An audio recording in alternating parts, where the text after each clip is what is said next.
The great happiness. बुद्धं शरणं गच्छामि मनोपुब्बंगमाधम्मा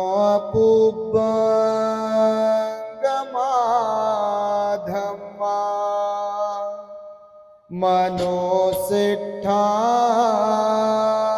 मनोमया मनसाचे पदुठेन भासती वा करोति वा ततो न दुःखमनवेति चक्रं वहतो पदम्। संपूर्ण विश्वाला ज्यांनी सुख शांती मानवता तथा दुःख मुक्तीचा आर्य संदेश दिला असे ते दुःख मुक्तीचे मार्गदाता दुःख मुक्त महामानव महान कारुणिक तथागत भगवान सम्यक संबुद्ध तथागतांनी आपल्या शुद्ध प्रज्ञेतून निर्मिलेला सद्धम्म आणि त्याच सद्धम्माचा गेली 2500 वर्षांपासून सातत्याने अहोरात्र प्रचार आणि प्रसार करणारा पूजनीय भिक्खू संघ या महान आणि सर्वश्रेष्ठ अशा त्रिरत्नांना प्रथमतः त्रिवार अभिवादन करतो, ज्यांच्या महान आणि असीम त्याग प्रभावामुळे आपल्याला जो हा अनमोल असा बुद्ध धम्म लाभला आणि ज्यांच्यामुळे आपल्याला हे एवढे मोठे वैभव प्राप्त झाले असे महान युग प्रवर्तक भारतीय राज्यघटनेचे शिल्पकार परमपूज्य बोधिसत्व डॉक्टर बाबासाहेब आंबेडकर या महामानवाच्या महान अशा धम्मक्रांतीमध्ये संपूर्ण जीवनाला समर्पित करून आज या महान मंगलमय दिनी 28 फेब्रुवारी 2026 रोजी आपल्या औरंगाबाद शहराजवळील पडेगाव या परिसरातील स्वयंदीप बुद्ध विहाराशी संबंधित असलेले आपल्या परिसरातील सर्व श्रद्धावंत उपासक उपासिका यांच्या वतीने विश्वशांती धम्म पदयात्रेत सहभागी झालेल्या संपूर्ण पूज्य भिक्षू संघास आपण सन्मानपूर्वक भोजनदान देण्याचा स्वागत समारंभाचा कार्यक्रम इथे आयोजित करण्यात आलेला आहे। तेव्हा या प्रसंगी उपस्थित असलेले आमचे धम्मबंधू पूजनीय बोधी धम्मा भंतेजी, पूजनीय शीलज्योती भंतेजी आणि आपलं संपूर्ण स्वयंदीप महिला मंडळ तथा धम्मदेसना आणि या कार्यक्रमाला उपस्थित असलेले दूरवरून आलेले आपण सर्व श्रद्धावंत उपासक उपासिका बालक तथा बालिकांनो, तद्वतच द ग्रेट हॅपीनेस या आपल्या यूट्यूब चॅनलचे सर्वच दर्शक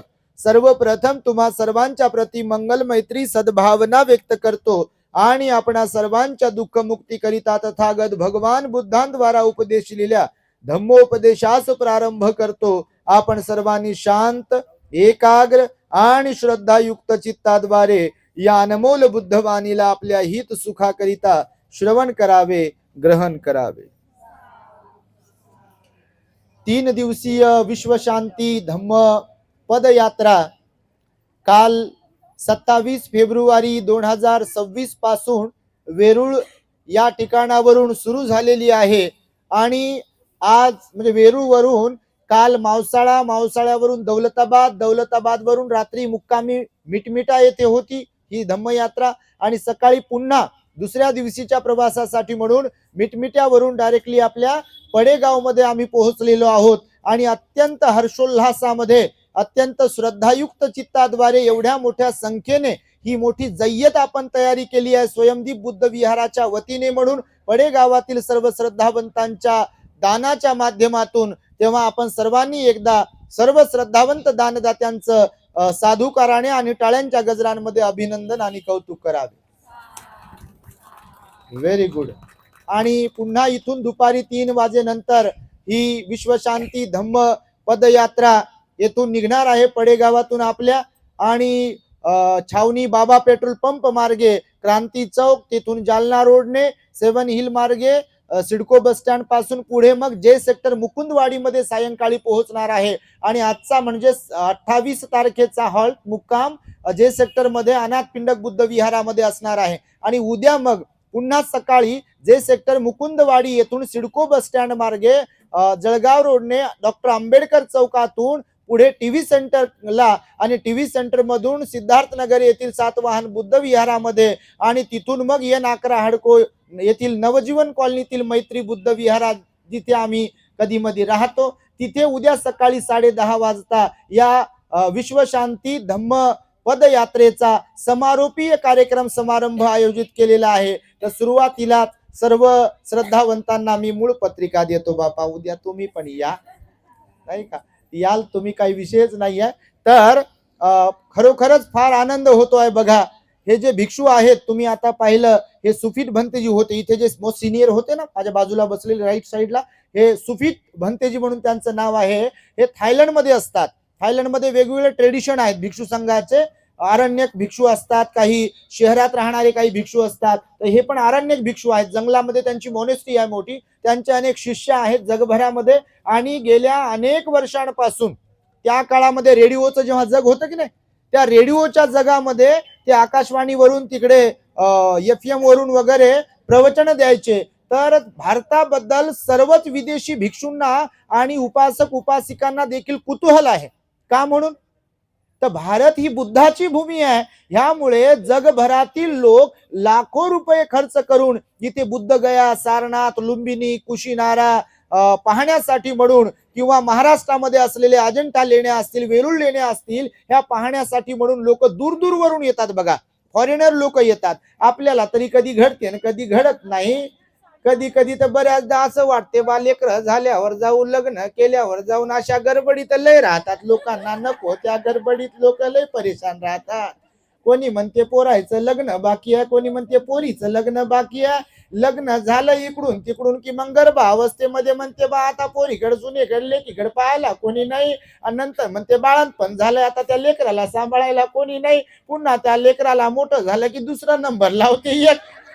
असं करता करता म्हातारपण येते. हे शरीर कोणाला साथ देत नाही. ते बुद्धाला साथ देत नाही आणि सर्वसामान्यांना साथ देत नाही. मग गुडघ्याची व्हॅलिडिटी संपत आलेली असते, मनक्याची व्हॅलिडिटी संपत आलेली असते. आणि सगळं जठराग्नी आपला जो काही आहे ते काही खालेलं पचत नाही.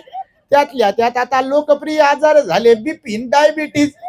पैसा लयच्या लय आहे, घर आहे मोठमोठे, गणगोत लय, पण काही गोड लागे ना. डॉक्टर सांगते हे खाऊ नका, ते खाऊ नका, काय माती खाऊ का म्हणतात लोक. मग मिळायला सर्व मिळते बघा. आणि त्यातल्या त्यात आपल्या समाजाकडे तर बाबासाहेबांना मालामाल बनवलं बघा आपल्या लोकांना.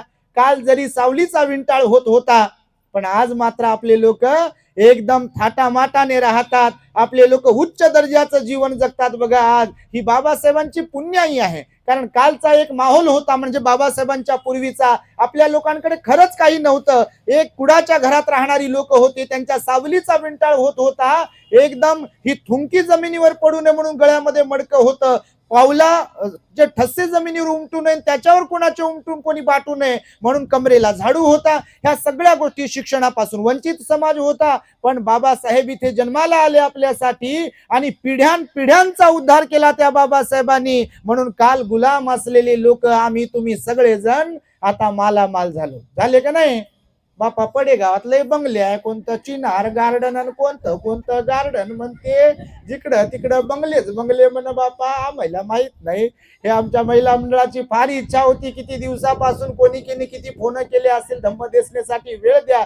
पण आमचं शेड्यूल बिझी झालं. आमचे धम्म दौरे असतात. आम्ही फक्त आधार कार्ड साठी म्हणूनच इथं राहतो, नाही तर पूर्ण महाराष्ट्रामध्येच रोज खेड्या पाड्यात सगळीकडे जात असतो. आणि त्यामुळे ही बाबासाहेबांची पुण्याई आपण प्रत्येकाने लक्षात ठेवली पाहिजे. बाबासाहेबांनी आपल्याला जो बुद्धाचा धम्म दिला, मी नेहमीच हसण्यावरी नेऊन लोकांना सांगत असतो. बाबासाहेब स्वतः म्हणाले बुद्धाचा धम्म मी तुम्हाला दिला, गळ्यामध्ये मडकं अडकून घेतल्यासारखं तुम्ही समजता कामा नये. यासाठी तुम्हाला उगम रीतीने धम्माचं आचरण करून धम्माचा प्रचार आणि प्रसार करता आला पाहिजे. हे जर तुम्हाला साधले तर तुम्ही भारतालाच काय जगालाही बुद्धमय बनवू शकता. आणि यासाठी म्हणून तुम्ही स्वतः पात्र बनले पाहिजे. नाही तर उद्या इथल्या प्रस्थापित व्यवस्थेनं तुमच्याकडे अशी म्हणण्याची वेळ येऊ देऊ नका की महाराणी बुद्ध धम्म बाटवला. हे बाबासाहेबांचे शब्द कायम आपण इकडे सेव्ह करून ठेवले पाहिजे. आणि म्हणून मी हसण्यावर नेहमी सांगतो की काही लोकांकडे सेव्ह आहे म्हणून ते सगळ्याच कार्यक्रमात येतात, फक्त जयंतीतच नाही. म्हणजे जयंती तर बापा कोणी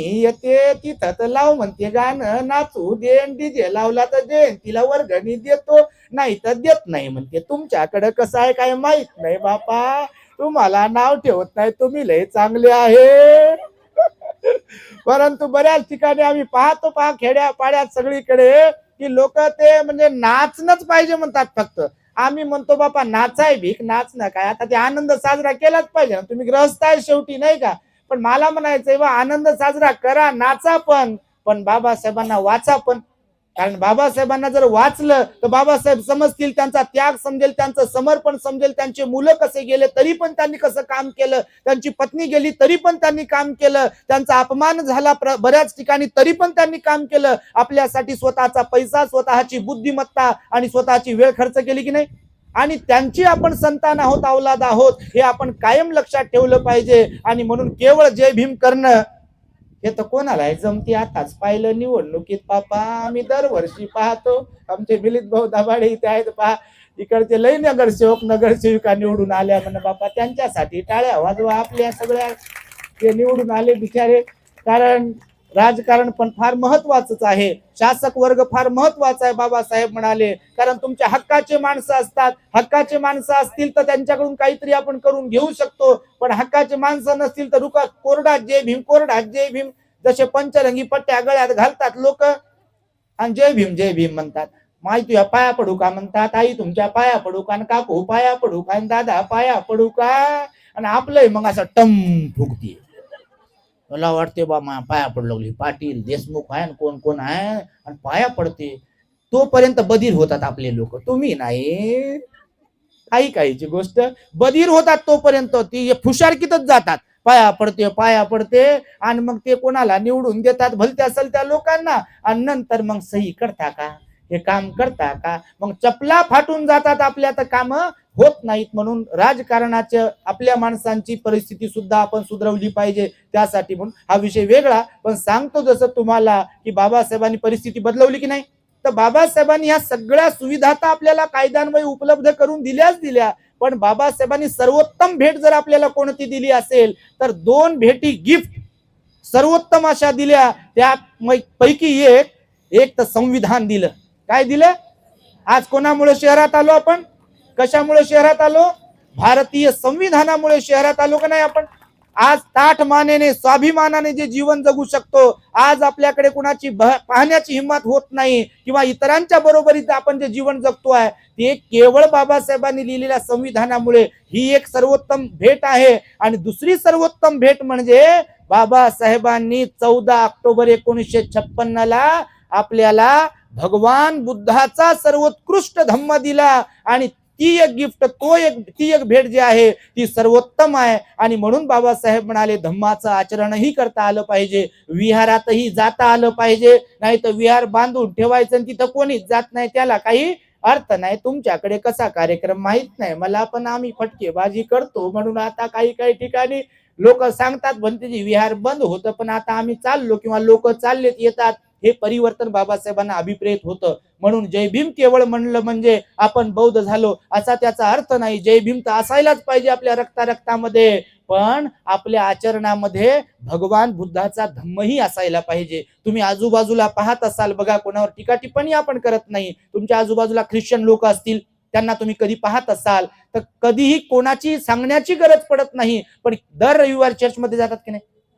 आजूबाजूला तुमच्या हिंदू लोकांचे मंदिर असतील, तुम्ही पाहत असाल तिथे कोणाला मान पान पत्रिका फुलं हार दिल्या जातात, बोलवल्या जाते का, मूळ पत्रिका दिल्या जाते का. पण ते लोक बरोबर बघा रोजच्या रोज सकाळ सायंकाळ जातात, दिवा घेऊन जातील, त्यांच्या पद्धतीने त्यांना जे करायचं आहे, त्यांची श्रद्धा जशी आहे ती मानतात का नाही, पाळतात का नाही. सगळ्या लोकांचं, मुस्लिमांचं पहा, आता रमजानचा महिना सुरू आहे, तुम्ही पाहत असाल जिकडे तिकडे गर्दी, दुकान उघडं ठेवून. सिटीमध्ये बघता तुम्ही, कधी कामानिमित्त गेलो एखाद्या दुकानावर तर बघा नमाजची वेळ असेल, विशेष म्हणजे ईद जर असेल, ईदचा महिना कोणता रमजानचा महिना असेल तर दुकान उघडं ठेवते आणि आपल्या त्या मस्जिद मध्ये जाते आणि नमाज अदा करते की नाही. ही ज्याची त्याची श्रद्धा आहे. बाबासाहेबांनी संविधानात्मक श्रद्धेचं स्वातंत्र्य दिलं बघा, कोणाच्या श्रद्धेला ठेच पोहोचवण्याचा विषय बाबासाहेबांनी सांगितला नाही. परंतु मला म्हणायचं आहे, मी सांगतो आपल्या समाजाला की आपल्या आजूबाजूचे इतर लोक जर त्यांच्या त्यांच्या धर्म संस्कृतीचा सन्मान करत असतील, त्यांच्या त्यांच्या धर्म संस्कृतीबद्दल तत्वाबद्दल श्रद्धा बाळगत असतील, तर आपल्याला जो सर्वोत्तम बाबासाहेबांनी बुद्धाचा धम्म दिला त्याच्यावरती आपली श्रद्धा असायला पाहिजे का नाही? आणि श्रद्धेशिवाय कोणी विहारात जात नाही. भगवंताचं वचन आहे, श्रद्धाय तरती ओघं.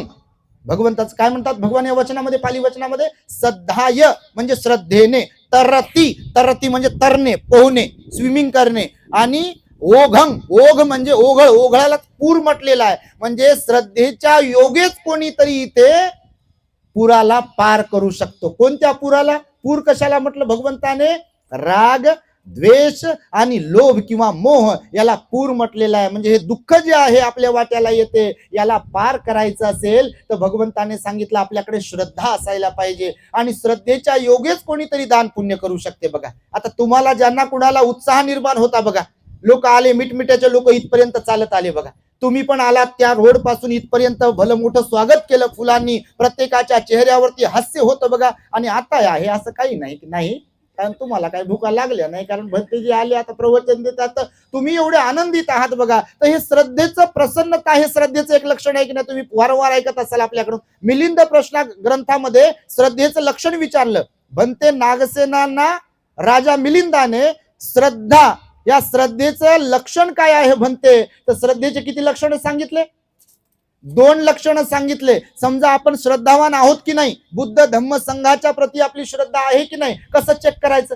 डॉक्टरांकडे गेल्यानंतर डॉक्टर जसं कानात टेथोस्कोप लावते, आपल्या छातीला लावते, इकडं नाडीला बोट लावते, पाहते, घड्याळाकडे पाहते. मला लहानपणी काही कळायचंच नाही बाहेर, हे आपल्या नाडीला हात लावते, इकडं हात लावते, आणि घड्याळात काय पाहते. मी म्हटलं घड्याळाचा आणि माझ्या शरीराचा काय संबंध आहे? नंतर गोष्ट लक्षात आली की ते टिक टिक टिक टिक जे काही आहे आपले काय म्हणतात त्याला, ते ठोके, ठोके, तो ठोके चेक करते ते घड्याळाच्या काट्यानुसार. आणि मग हे सगळं काही डॉक्टर जसं चेक करते आणि चेक केल्यावर निदान लावते, नंतर गोळ्या औषध देते की नाही, तसाच भगवान बुद्धाचा धम्म आहे. प्रत्येक गोष्टीचे लक्षण सांगितलेत. कोणी श्रोतापन्न झालं त्याचे लक्षण असतात, कोणी सकृतागामी झालं त्याचे लक्षण असतात, कोणी अनागामी झालं त्याचे लक्षण असतात, कोणी अर्हत झालं त्याचे लक्षण असतात, कोणी पच्चक बुद्ध झालं त्याचे लक्षण असतात, कोणी बुद्ध झाले त्याचे लक्षण असतात, कोणी सम्यक संबुद्ध झालं त्याचे लक्षण असतात, कोणी श्रामणीर जीवन जगतोय त्याचे लक्षण आहे, कोणी भिक्खू आहे त्याचे लक्षण आहे, कोणी उपासक आहे त्याचे लक्षण आहे, कोणी अनागारिक आहे त्याचे लक्षण आहे.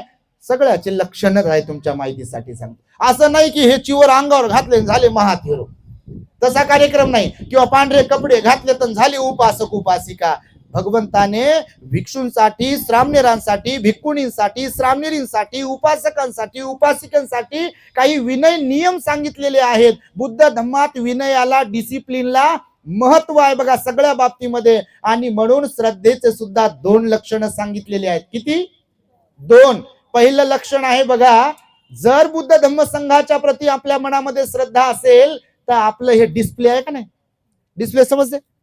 लय वेळेस सांगत असतो मी, रिपीट करू करू, प्रवचन ऐकत असाल. 5 CCTV कॅमेरे लावले आपल्या बॉडीला, 5 CCTV कॅमेरे. पंचेंद्रिय जे आहेत की नाही, ते इंद्रिय, पंचेंद्रिय या डिस्प्लेचा भाव बदलवत राहतात.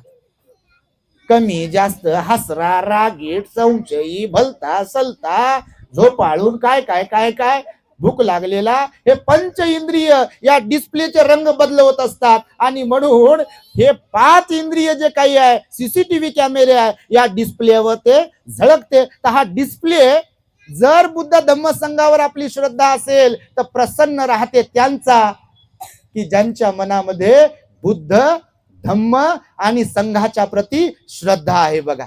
आणि ज्यांच्या मनामध्ये बुद्ध धम्म संघाच्या प्रती श्रद्धा नाही, ते किती गोरे गोमटेन, किती नाका डोळ्यानं चांगले असू द्या, मनात जर श्रद्धा नसेल, अरे ते सगळे भंतीजी उठून गेले, हो ह्यो काय लावलं बापा, कोठून आणलं, यांना बसवलं इथं, तिकडं जेवण तयार आहे म्हणलं, लय काय काय बनवलंय बापा, थायलंडच्या भंतेजीसाठी काय काय कोणती कोणती लय पदार्थ बनवले, तर पण आम्हाला काय देतात का नाही? तुम्ही नाही असं म्हणत, पण सांगतो एखाद्या अश्रद्धावान व्यक्तीचं लक्षण, त्याचं लक्ष धम्म देसनेवर, तिथं धम्म कार्य जे चाललंय त्याच्यावर नसतेच. कोण आलं, कोण गेलं, कोणाच्या गळ्यात काय, कोणाच्या नाकात काय, कुठून आले, किती आले, मंडप कसा टाकला, आणि हे काय टाकले, कोणाचं घर आहे, कोणाचं शेटर आहे आणि हे बाया काही काम धंदा नाही बापा, विचारूच नका कसा विचार करतील ते. मग त्यांचा डिस्प्ले प्रसन्न राहत नाही बघा, त्यांचा डिस्प्ले भलताच राहते असा एकदम एकाच मोड मध्ये. आम्ही जसं सांगतो भिंतीवरचं घड्याळ असते की नाही, त्याचा सेल बॅटरी संपली की तुम्ही जर पाहत असाल कधी तर ते मिनिटाचा काटा, घंट्याचा काटा, सेकंदाचा काटा असा जागेवरच करते पहा. तसा काही काही लोकांचा चेहरा, मला नाव ठेवत नाही, तुम्हाला तर बिलकुलच नाही बाबा, तुमचे लय प्रसन्न चेहरे आहे. पण सांगतो बघा, काही लोकांचा चेहरा, हावभाव, डिस्प्लेचा रंग, स्मशानात जाऊ द्या तोच, वाढदिवसात जाऊ द्या तोच, कार्यक्रम धार्मिक आहे तोच, बिलकुल मूड चेंज होत नाही, अशी एकदमच टप. बापा मारतात कोणाला, का भांडतात कोणाला, का खातात कोणाला, का काय करतात, अशा प्रकारचा बघा डिस्प्ले असतो. पण भगवंताने सांगितलं की ज्यांच्या चित्तामध्ये बुद्ध धम्म संघाच्या प्रति श्रद्धा आहे ते प्रसन्न राहतात. आणि प्रसन्नता हे श्रद्धेचं पहिलं लक्षण आहे, हे तुम्ही लक्षात ठेवलं पाहिजे. दुसरं लक्षण कोणतं सांगितलं? महत्वाकांक्षा. कोणतं लक्षण?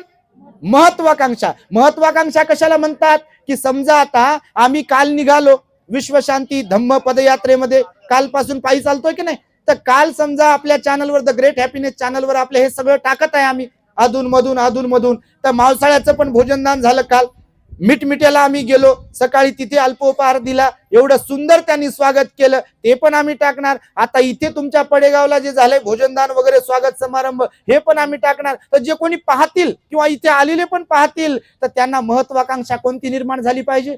अरे बा, पडेगावातल्या मिलिटरी मॅन असलेल्या लोकांनी भिक्षू संघाचं काय स्वागत केलं हो, फार सुंदर कार्यक्रम घडवला, एवढे मंडप टाकला, गाळा टाकला, गाद्या टाकल्या, भंतेजीचं प्रवचन आयोजित केलं, भोजनाचे पदार्थ बफे सिस्टम ठेवलं, मस्तपैकी सुंदर सुंदर पदार्थ बनवून आणले. मग आम्ही पण करू दे, हे आम्ही पण करू दे असं चांगलं बरं. नाही तर महत्वाकांक्षा दोन प्रकारची सांगितली, तुम्हाला माहित आहे का कोणती ती? तर ही समजा अशी इन्स्पायर होणं ही चांगली, की बा कोणीतरी चांगलं वागत आहे, कोणाला तरी कोणी चांगलं म्हणत आहे तर मग आपणही चांगलं होऊ दे वगैरे वगैरे, ही एक महत्वाकांक्षा. पण जर कुठे काही चांगलं चाललंय, समजाची गोष्ट तुमच्याकडे कोणी नसेल असं, तर तिथे जर खेकडा प्रवृत्ती निर्माण झाली, अच्छा यांनाच मिळते का स्वागत सन्मान, यांचंच नाव होते का, अच्छा बरं बरं, मग यांना म्हणजे काय बिघडून टाकायचं पूर्ण कार्यक्रम. हा बिघडून टाकण्याचा कार्यक्रम जो काय आहे तोय महत्वाकांक्षेमध्ये मोडते. पण ही महत्वाकांक्षा मिथ्या महत्वाकांक्षा म्हणाले भगवान बुद्ध त्याला. पण जर कोणी सील पालन करत असेल तर मी पण सील पालन केलं पाहिजे, कोणी दान पुण्य करत असेल तर मी पण दान पुण्य केलं पाहिजे, कोणी ध्यान करत असेल तर मी पण ध्यान केलं पाहिजे, कोणी विहारात जात असेल तर मी पण विहारात गेलं पाहिजे, कोणाचे लेकर बाळ धार्मिक सुसंस्कारी बनत असेल तर मी पण माझ्या लेकरांना सुसंस्कारी बनवू दे, कोणी जर बुद्ध धम्माचं काम करत असेल चांगल्या प्रकारे तर आम्ही पण बुद्ध धम्माचं चांगलं काम करू दे. याला महत्वाकांक्षा, सम्यक महत्वाकांक्षा म्हटलेलं आहे. आणि हे श्रद्धेचे असे दोन लक्षण आहेत, हे तुम्ही ध्यानात ठेवले पाहिजे आणि तुमच्यात ते आहेत. तसं तर भगवान बुद्धाने सांगितलं बघा. आता हे दान दिलं म्हणून एक 5 मिनिटे दानावरती बोलतो आणि थांबतो, अधिक बोलत नाही, कारण आम्ही लय चाललो बापा कालपासून. त्या भंतीजीला लय सवय आहे, ते हजारो किलोमीटर फिरले हो, हजारो किलोमीटर फिरले होते ना, असे चालतात तुम्हाला काय सांगू, अहो भयंकर चालतात ती अशी फास्ट एकदम. आणि आपण घायाळ होतो त्यांच्या मागे, कारण आपल्याला चालायची एवढी सवय नाही ना बापा. काल एवढं 20-25 किलोमीटर ते कासाब खेड्यावरून निघालो आम्ही सकाळी, नॉन स्टॉप बघा, चालत चालत चालत आलो, दुपारी उन्हात बिलकुल चालत आलो आम्ही मिठमिठ्यापर्यंत. तर ते एकदम फास्ट चालतात ते. तेवढे भंतेजी बघा हजारो किलोमीटरचा प्रवास करून आपल्या भारतात आले बघा. याच्यासाठी सुद्धा श्रद्धा लागते बघा. तुम्ही बुद्धगयेकडे जात असाल तिथे फॉरेनर लोक येतात, माहितीये तुम्हाला किती तिकीट लागत असेल विमानाचं त्यांना. पण श्रद्धेसमोर पैसा आणि श्रद्धेसमोर बाकीच्या गोष्टी गौण असतात. श्रद्धेची श्रीमंती ही फार महत्वाची आहे बुद्ध धम्मामध्ये. म्हणून अनाथ पिंडक पण तेवढाच होता आणि सुनीत नावाचा भंगी भगवंताच्या काळात तेवढाच होता, कारण दोघांची श्रद्धा समान होती. म्हणून धन दौलत सौंदर्य किंवा अजून आपण पद प्रतिष्ठा काय आहे हे गौण आहे, कारण भगवान म्हणाले हे शरीर मर्त्य आहे, नश्वर आहे. करुणानंद भंतेजीचा असो का तुमचं असो, आपण मरण धर्मीच आहोत. कधी आपलं बटन दबेल सांगता येते, मुख्यच बसतात काही काही, म्हणजे कोणाकोणाला वाटते बघ आपण माल हलवली तर बापा जातो का काय, तसा काही विषय नाही. तुम्ही मान हलवा का नका हलवू, का मरण्याचा शब्द तोंडातून काढा का नका काढू त्याचा काहीच संबंध नाही. जेव्हा जिथे जसं कसं बटन दबायची वेळ आली तर ते किती मोठ्या हॉस्पिटलात आपण राहू दे आणि किती पैसे लावतो असं डॉक्टरला सांगू दे, जर वेळ आली तर थांबू देते का? थांबवते का? थांबता येत नाही बघा. म्हणून या शरीराचा या जीवनाचा आपण योग्य सदुपयोग केला पाहिजे. म्हणून भगवान बुद्धांनी 3 गोष्टी श्रद्धापूर्वक करायला सांगितल्या. कोणकोणत्या?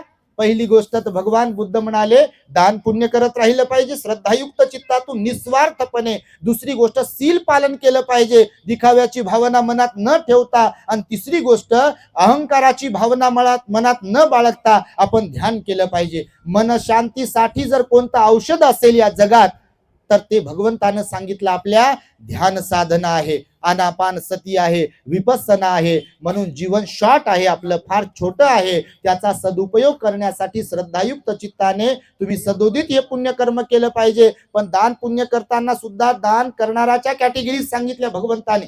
3 प्रकारचे दानदाते सांगितले. किती किती 3 प्रकारचे. भगवान म्हणतात एक तर दान दास या प्रवृत्तीत मोडणारे काही दानदाते असतात, म्हणजे देणारे दान देणारे. दान दास हा एक विभाग केला भगवंताने. दुसरा दान सहाय्य, लक्षात ठेवा. दुसरा कोणता? दान सहाय्य. आणि तिसरा सांगितला दान पती. किती झाले? म्हणजे दान देणारे लोक आहेत की ना जगभरात, कोणी पण, मी तुम्ही कोणीही जिथे कुठे जे कोणतं दान देत असेल तर या दान देणाऱ्या लोकांची विभागणी केली भगवंताने त्यांच्या क्वालिटीनुसार, त्यांच्या दानतेनुसार. पहिलं सांगितलं की दान दास असे काही दानदाते असतात, ते दान दास असतात. त्यानंतर भगवान म्हणाले असे काही दानदाते असतात त्यांना दान सहाय्य म्हणत असतात. आणि असे काही दानदाते असतात की त्यांना दान पती म्हटलेलं आहे भगवंताने. तर याचा काय अर्थ आहे तुमच्यापैकी कोणाला माहिती आहे का? माहित कोणाला?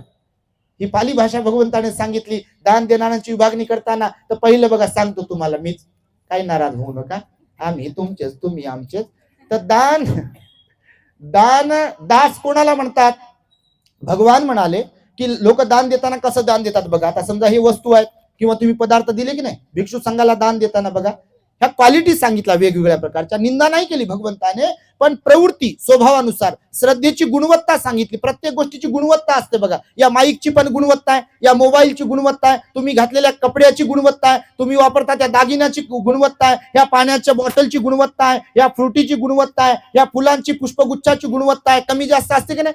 सगळ्या लोकांची बुद्धिमत्तेची पण गुणवत्ता आहे. कोणी कमी बुद्धिवान आहे, कोणी जास्त बुद्धिवान, आणि कोणी तर फारच बुद्धिवान, बाबासाहेबांसारखं भगवान बुद्धासारखं बुद्धिवान असतं. तर ही गुणवत्तेचे क्वालिटी सांगितल्या, विभागणी केली. तर दान दास म्हणाले कोणाला म्हणाले भगवान? दान दास कोण असतं? दान देणारे तर दान देतातच, पण समजा आपल्या घरामध्ये ज्या क्वालिटीचं गुणवत्तेचं जेवण खातात किंवा पदार्थ किंवा सामान वापरतात तर दान द्यायचे म्हणून लोक देतात म्हणून आपणही दिलं पाहिजे. तर निकृष्ट दर्जाचं जिथे दान दिल्या जाते, आपण ज्या क्वालिटीचं गुणवत्तेचं वापरतो खातो पितो त्याच्यापेक्षा खालच्या दर्जाचं दान देत असेल कोणी तर त्या प्रवृत्तीला भगवान बुद्ध कोणती प्रवृत्ती म्हणाले? दान दास प्रवृत्ती म्हणाले. कारण आपल्यासाठी चांगलं चांगलं उपभोगायचं आणि दान कुठंतरी कुठे पण. समजा गोष्ट सांगतो, मला माझ्याबद्दल बोलत नाही बापा, आम्ही तर काही दान मागत नाही, जग जाहीर आहे तुम्हाला माहिती आहे. 19 ऑक्टोबरला आपला मिलिंद कॉलेजला कार्यक्रम झाला, आम्ही तिथेही जाहीरपणे सांगितलं समाजाचा गैरसमज होऊ नये म्हणून. आतापर्यंत आम्ही कोणाकडेही पर्सनली कोणाच्या घरी जाऊन पावती बुकन कायन कशाचं कारण सांगून दान मागितलं नाही. कारण बाबासाहेबांनी स्वाभिमान शिकवला. आपण आवाहन करतो मात्र आपल्या व्हॉट्सअपवरून असेल किंवा आपल्या युट्यूब द ग्रेट हॅपीनेस चॅनलवरून असेल. आता ही N12 सिडको मध्ये रोजाबागला जे 4 माळ्याचं आपलं द ग्रेट हॅपीनेस टॉवरचं बांधकाम सुरू आहे, सिडको कडून जमीन आपण विकत घेतली आणि त्याचं बांधकाम देखील समाजाने दिलेल्या स्वेच्छा दानावरतीच आपण करणार आहोत. त्याहीसाठी कुठे काही आपण मागणार नाही आहोत, कारण मागल्यावर तर कुणालाही काही भेटते. पण भगवान बुद्ध म्हणाले लोकांमध्ये श्रद्धा निर्माण करा. जर तुम्ही श्रद्धा निर्माण केली तर लोक ऑटोमॅटिकली दान देतात, कशासाठी सुद्धा, मग ते बांधकाम असो का काही असो. आणि आताच त्याचा बघा 26 जानेवारी 2026 ला युनिक तारखेला भूमिपूजन समारंभ झाला आणि आम्ही लोकांना उद्घाटनाची पण तारीख सांगितली. आता तुम्ही बसला तर तुम्हाला मूळ पत्रिका देऊन टाकतो. येणाऱ्या 26 जानेवारी 2027 ला समाजाच्या स्वेच्छादानातून आपल्या N12 सिडको रोजाबाग येथे मेन रोड वरती दिल्ली गेटच्या समोर उद्धवराव पाटील चौकाच्या तिथे 4 माळाचा द ग्रेट हॅपीनेस टॉवर तथा विश्वशांती विपස්සना बुद्ध विहार निर्माण होत आहे. त्याचं बांधकाम सुरू आहे. 2 बोर घेतले आपण. पहिल्या बोरला पाणी लागलं पण थोडं कमी लागलं. दुसरा बोर घेतला त्याला तर लयच पाणी लागलं, भयंकर बघा. आणि त्यामुळे महानगरपालिकेच्या NOC ची प्रोसिजर सुरू आहे. मिलिंद भाऊ इथं बसलेले आहेत. त्या सिडको आणि महानगरपालिकेचा काहीतरी कारभार वेगवेगळा आहे. तर तेही NOC चं काम लवकरच होईल आणि बांधकामाला सुरुवात होईल. आणि शहरामध्ये भव्य दिव्य असं ज्याच्या बिल्डिंगला म्हणजे आपल्या टॉवरच्या बिल्डिंगला फ्रंट साइडला 22 फुटाची 22 प्रतिज्ञांचं प्रतीक असलेली भगवान बुद्धांची उभी मूर्ती बिल्डिंगला बाहेर भागामध्ये असणार आहे. म्हणजे रोड साइडला अशा प्रकारचा तो टॉवर असणार आहे. त्याच्यामध्ये बुद्ध विहार आहे, पाली लँग्वेज स्टडी सेंटर असणार आहे, ई लायब्ररी असणार आहे, ग्रंथालय वाचनालय असणार आहे, सुसज्ज असं भिक्खू निवास असणार आहे, यात्री निवास असणार आहे आणि वेगवेगळ्या प्रकारच्या सुविधांनी युक्त अत्याधुनिक पद्धतीचं सगळ्या सुविधा तिथे असणार आहेत. हे सांगताना म्हणून सांगितलं. तर पहिलं दानदास समजलं का तुम्हाला? तर दुसरं सांगितलं दान सहाय्य. दान सहाय्य कोणाला म्हणाले मग भगवान?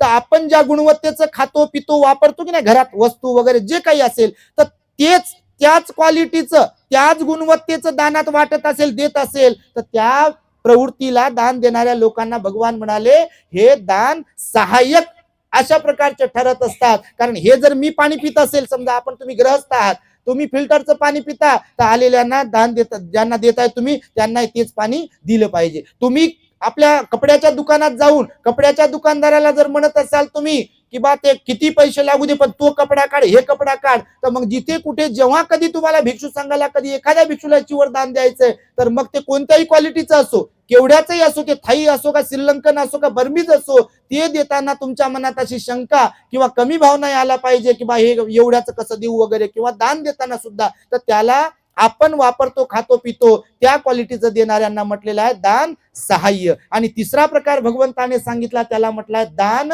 पती. कोणता?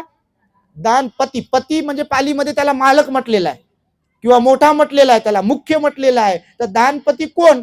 तर भगवान म्हणाले आपण ज्या क्वालिटीचं खातो पितो वापरतो वस्तू वगैरे सगळं काही त्याच्यापेक्षा उच्च दर्जाचं दानामध्ये जर देत असेल तर त्या तशा दानदात्या लोकांच्या प्रवृत्तीला भगवान बुद्ध म्हणाले दानपती. तर तुम्ही तुमच्यावर अवलंबून आहे बापा काय बनायचंय तुम्हाला ते. मी फक्त भगवंताची वाणी तुम्हाला सांगत आहे की असे 3 प्रकारचे दानदाता असतात. तसं जर पाहिलं तर आपल्या चॅनलवर अनेक प्रवचन आहेत.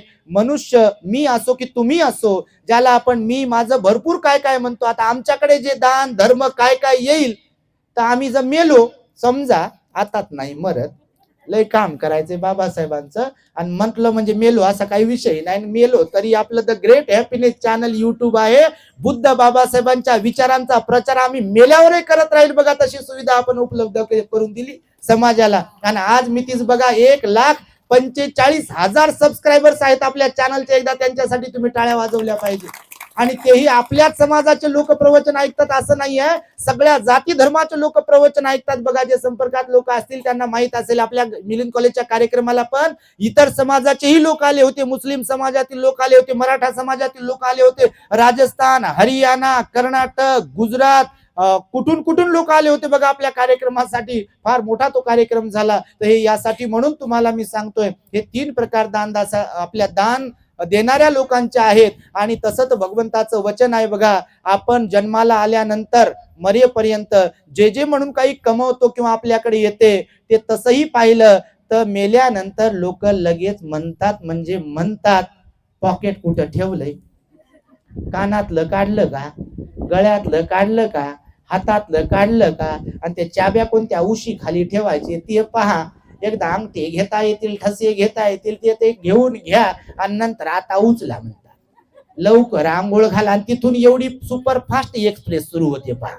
आपलं बटन दबलं की अगोदर साहेबन मॅडमन कोणन कायन सलामन नमस्कार चमत्कार इथं बसा तिथं बसा लय चालते हो कोणाचंही पिक. आपलं एकदा बटन दबलं की लोक म्हणतात बॉडी कुठपर्यंत आली. काय म्हणतात आपल्याला? बॉडी कुठपर्यंत आली म्हणतात. प्रेत कुठपर्यंत आलंय म्हणतात, प्रेत जळाले काय म्हणतात, साहेब ताई बाई माई आका असे जळाले म्हणतात, करुणान भंती जळाले असं म्हणतील का लोक? कोणाच्या आहे बाबतीत बापा काही म्हणत नाहीत. आपली किंमत मेल्याबरोबर झिरो होत असते. आणि म्हणून भगवान बुद्ध म्हणाले निसर्गाचे दोनच नियम आहेत. लास्ट पॉइंट सांगतो तुम्हाला, निसर्गाचे किती पॉइंट किती हेतू आहेत? दोनच. एक तर देऊन जा, नाही तर सोडून जा. काय म्हटलंय? एक तर देऊन जा, जिवंत आहेत तोपर्यंत जे आपलं आहे ते देत राहा. कोणालाही गरज बनताना तुम्ही देत राहा. भुकेलेला अन्न देत राहा, तहानलेला पाणी देत राहा. जिथे कपडे देण्याची आवश्यकता आहे, कोणी कपड्या विना आहे त्याला कपडे द्या. कुणाला प्रेमाची आपुलकीची जिव्हाळ्याची आवश्यकता आहे त्यांना जिव्हाळ्याची आवश्यकता आहे त्यांना ते द्या. कुणाला सेवेची गरज आहे तिथे सेवा द्या. तर देत राहा म्हणाले भगवान बुद्ध. काय देता येईल? कारण हे एकदा खरंच बटन दबलं की खरंच लोक म्हणतात उचला, आंघोळ घाला, आता टेंबा लावा आणि वाहा श्रद्धांजली आदरांजली. आणि झालं काय म्हणतात, कार्यक्रम कधी ठेवलाय? 10 दिवसाला 7 दिवसाला. तिथं येतात, फार चांगले होते आमचे संबंध, फार चांगले होते, त्यांनी फार चांगलं काम केलं. आणि जेव्हा मरायला टेकले होते तेव्हा सफरचंद घेऊन आले नाही आणि नारळ पाणी आणलं नाही. माणूस आहे मोठा गमतीशीर प्राणी आहे. आणि त्यामुळे एक तर देऊन जायला लागते, नाही तर सोडून जावं लागते. सोडून तर जावंच लागते हो. त्याच्यापेक्षा भगवान म्हणाले देऊन जा तर या जीवनाला अर्थ आहे, अन्यथा अर्थहीन मनुष्याचं जीवन जगण्यात काही अर्थ नाही. म्हणूनच 10 पारमितांमध्ये पहिली पारमिता दान पारमिता सांगितली. आपल्या बाबासाहेबांनी देखील आपल्याला सांगितलं तुमच्या कमाईचा 20वा हिस्सा म्हणजे 100 रुपये दिवसाला कमवत असाल तर त्यातले 5 रुपये धम्म कार्यासाठी निस्वार्थपणे बाजूला काढून ठेवले पाहिजे. आणि नाहीतरी आपल्याला कोण दिलं हे सगळं काही? कोण दिलंय? सोन्याचा धूर निघतो झोपडीत माझ्या, मजला सलाम करतो तो दिल्लीचा राजा. मजला सलाम करतो तो दिल्लीचा राजा. भीमलेखनीची धार, क्रांतीची झाली तलवार, क्रांतीची झाली तलवार, भीमलेखनीची ही धार. आहे ना बाबासाहेबांमुळे. कोणामुळे आहे? बाबासाहेबांमुळेच आहे. त्या रमाई आपल्याला सोडून गेला, राजरत्न गेला, गंगाधर गेला, रमेश गेला, इंदू गेली. बाबासाहेबांचा प्रचंड त्याग आहे आपल्यासाठी. माता रमाईचा प्रचंड त्याग आहे. आणि म्हणून बाल्याची माय, बाल्याची बायकोन बाल्याचे लेकर आता 10x10च्या नाही. आता आपापल्या खोलीत समाज गेला चुलीत. अशी मानसिकता कोण ठेवता कामा नये. घराच्या बाहेर पडलो पाहिजे. आपला देह, आपला पैसा, आपली बुद्धिमत्ता, आपला वेळ समाजाच्या कामी आपण लावला पाहिजे. आणि त्यामुळे हा एक सुंदरचा संदेश मी तुम्हाला देतोय. म्हणून पूज्य भिक्षू संघाची ही विश्वशांती धम्म पदयात्रा 3 दिवसीय आहे. पूर्वनियोजित हा कार्यक्रम होता. आणि त्यामुळे 27, 28 आणि 1 मार्च, 27, 28 फेब्रुवारी आणि 1 मार्च म्हणजे उद्याचा दिवस आहे. उद्या सकाळी 10:30 वाजता N11 हडको येथील नवजीवन कॉलनीतील आपल्या मैत्री बुद्ध विहारामध्ये या विश्वशांती धम्म पदयात्रेचा समारोप होणार आहे. तेव्हा मी सुरुवातीला तुम्हाला निमंत्रण दिलं आणि पुन्हा एकदा निमंत्रण देतो. हे आमचे खेमापाला भंतेजी यांच्यासाठी एकदा साधुकार द्या. हे इज फ्रॉम त्रिपुरा, हे त्रिपुराचे आहेत. आणि त्यांनी आम्हाला रिक्वेस्ट केली की भंतेजी ही जी धम्म रॅली सुरू आहे विश्वशांती धम्म पदयात्रा, याच्यामध्ये आपण सहभागी झालात, इन्व्हॉल्व झालात तर आम्हाला रिस्पॉन्स मिळेल. कारण कोणाची ओळख पाळख नाही. हे आमचे मित्र बोधी धम्मा भंतेजी आहेत. He is from proper Bengaluru. कुठले? बेंगलोरचे आहेत. पण लहानपणापासून एकुलते एक आहेत मायबापाला.